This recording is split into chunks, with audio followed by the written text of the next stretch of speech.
O segundo livro dos Macabeus, capítulo 10. Sob a proteção do Senhor, Macabeu e seus companheiros retomaram o templo e a cidade.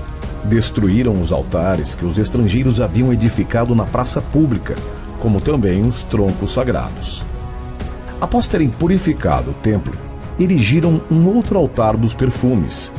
Utilizaram uma pedra para tirar faíscas das quais eles se serviram para oferecer os sacrifícios.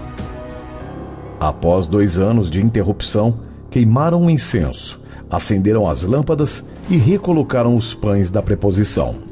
Feitas estas coisas, prostraram-se por terra e pediram ao Senhor que não mais os entregasse a semelhantes calamidades, mas, se recaíssem nas ofensas, que corrigisse com brandura, sem entregá-los às mãos das nações ímpias e bárbaras. Foi no dia do aniversário da profanação do templo pelos estrangeiros, isto é, no dia 25 do mês de Casleu, que eles o purificaram. Prolongaram as cerimônias e os festejos por 8 dias, como na ocasião da festa dos tabernáculos, recordando-se de que, pouco antes, na ocasião dessa festa, habitavam nas montanhas e nas cavernas como animais selvagens. Foi assim que, levando tirsos, ramos verdejantes e palmas, cantaram hinos àquele que lhes havia concedido a dita de purificar o seu templo. Decretaram por um edito público a toda a nação judia que esses mesmos dias fossem solenizados em cada ano. Acabamos de narrar as circunstâncias da morte de Antíoco, cognominado Epífanes. Vamos agora proceder à narrativa dos acontecimentos sucedidos sob Antíoco Eupator, filho desse sacrílego, resumindo o que se refere aos males da guerra.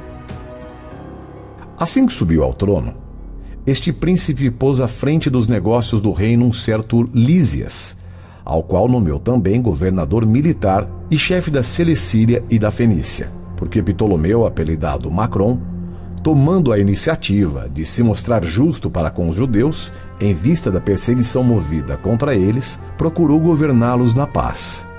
Mas, pelos favoritos do rei, ele havia sido denunciado a Eupator. Por outro lado, taxado muitas vezes de traidor por ter deixado Chipre, que lhe havia entregue Filometor, e se ter posto a serviço de Antíoco Epífanes, e, em consequência, não podendo exercer com honra seu alto posto, envenenou-se e morreu. Mas Górgias, tornado comandante do exército nessas paragens, tomava consigo tropas estrangeiras e aproveitava-se de todas as ocasiões para importunar os judeus. Os idumeus, senhores de várias fortalezas importantes, em combinação com ele, molestavam os judeus, acolhiam os exilados de Jerusalém e mantinham um estado de guerra contínuo. Então Macabeu, com seus companheiros, atacaram as fortalezas da Idumeia, após haver rezado e invocado o auxílio de Deus. Atacaram-nas com vigorosos esforços, apoderaram-se de todas, repeliram os que combatiam sobre as muralhas, mataram os que caíam em suas mãos e trucidaram não menos de 20.000 homens. 9.000 fugitivos, pelo menos, haviam procurado abrigo em 2 fortalezas, equipadas com o necessário para aguentar um cerco. Macabeu deixou Simão e José com Zaqueu e muitos homens para expugná-los e dirigiu-se para onde se exigia mais a sua presença. Todavia, os companheiros de Simão, seduzidos pelo dinheiro, deixaram-se corromper por alguns dos que se achavam nas torres da cidadela e, mediante a soma de 70.000 dracmas, deixaram escapar muitos deles. Ouvindo essas notícias, Macabeu acusou-os diante da assembleia dos chefes de terem vendido seus irmãos a troco de dinheiro, entregando os inimigos à liberdade. Comprovada sua traição, mandou executá-los. E, em seguida, tomou conta das 2 cidadelas. Coroadas de êxito as lutas de ambos os lados, ele matou mais de 20.000 homens nas 2 fortalezas. Anteriormente vencido pelos judeus, Timóteo coligou copiosas tropas estrangeiras e reuniu na Ásia uma numerosa cavalaria, indo em direção à Judéia com a intenção de conquistá-la pelas armas. Com a sua chegada, Macabeu e seus companheiros cobriram a cabeça com terra e cingiram os rins com sacos em sinal de prece. Em seguida, prostrados aos pés do altar, rogaram a Deus piedade para com eles, pedindo que se declarasse inimigo de seus inimigos e adversário de seus adversários, conforme a promessa formal da lei. Terminada a oração, empunharam as armas, retiraram-se para bem longe da cidade e fizeram alto diante do inimigo.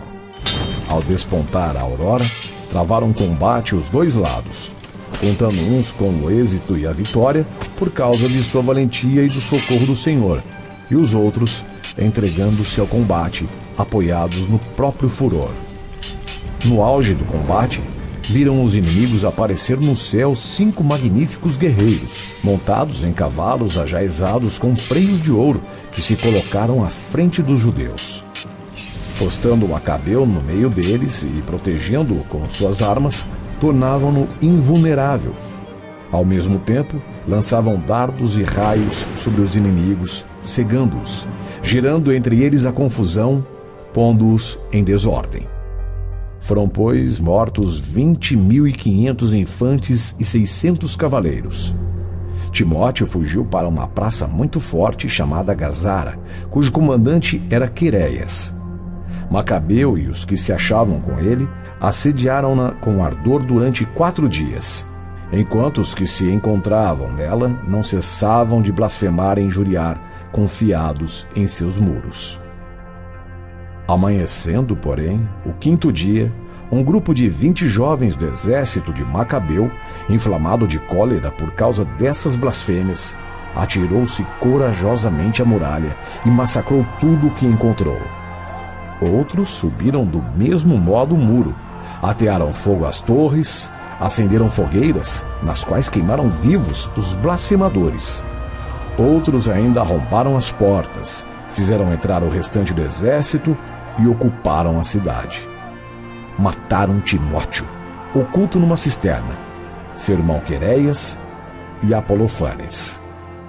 Após essa façanha, cantaram hinos e cânticos ao Senhor, que havia operado grandes prodígios em favor de Israel, concedendo-lhe a vitória.